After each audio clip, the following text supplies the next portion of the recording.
ഇത് ആപ്പിൾ, തിന്നാൻ പറ്റും. ഇത് പിച്ചാത്തി, മുറിക്കാൻ പറ്റും. ഇത് പൊട്ടറ്റോ, കിടന്നുറങ്ങാൻ പറ്റും. വണ്ടറാവണ്ട, ഉള്ളതാ, ഉറങ്ങാൻ പറ്റും. പക്ഷെ ഇതിലല്ല, ബെഡിലാണ് എന്നുള്ളൂ. ഇപ്പൊ സോഷ്യൽ മീഡിയയിൽ വൈറലായിക്കൊണ്ടിരിക്കുന്ന ഒരു പുതിയ ഉറക്കവിദ്യയുണ്ട്. അതാണ് ഈ പൊട്ടറ്റോ ബെഡ്. സംശയമൊന്നും വേണ്ട, നമ്മുടെ ജെൻസി കിഡ്സ് തന്നെയാണ് ഈ പുതിയ ട്രെൻഡിന് പിന്നിലും. പേര് കേട്ടിട്ട് ഉരുളക്കിഴങ്ങ് കൊണ്ടുള്ള ഒരു ബെഡാന്ന് കരുതണ്ട. ശരിക്കും ഉരുളക്കിഴങ്ങ് മണ്ണിൽ ഇരിക്കുന്നത് പോലെ നല്ല കാമായിട്ട് സേഫ് ആയിട്ട് കിടക്കുന്ന രീതിയാണിത്. ഇനി ഇത് എങ്ങനെയാണ് സെറ്റ് ആക്കുക എന്നല്ലേ?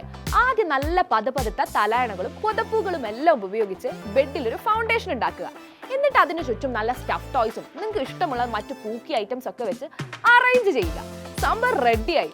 ഉറങ്ങാൻ മാത്രമല്ല, റിലാക്സ് ചെയ്ത് സിനിമ കാണാനും അതുപോലെ തന്നെ പുസ്തകം വായിക്കാനും ജെൻസി കിഡ്സ് ഇപ്പോൾ പൊട്ടറ്റോ ബെഡാണ് യൂസ് ആക്കുന്നത്. ശരീരത്തിന് കിട്ടുന്ന പതുപതുപ്പുണ്ടല്ലോ, അത് മൊത്തത്തിൽ സ്ട്രെസ് ഫ്രീ ആക്കുമെന്നാണ് നമ്മുടെ മച്ചാമാര് പറയുന്നത്. മാത്രമല്ല, ഒരു കൊച്ചു കുഞ്ഞു കിടക്കുന്നത് പോലെ അത്രയും സേഫ്റ്റിയും കംഫർട്ടും ഫീൽ ഇതിലൂടെ കിട്ടുമെന്ന് ഈ ട്രെൻഡ് പരീക്ഷിച്ചവർ പറയുന്നുണ്ട്.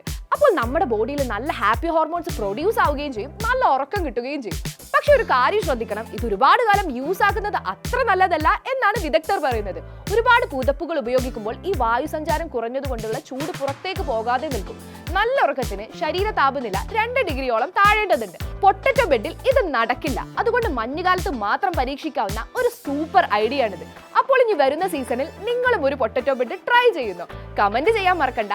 So for more such interesting facts, do follow reporter life official.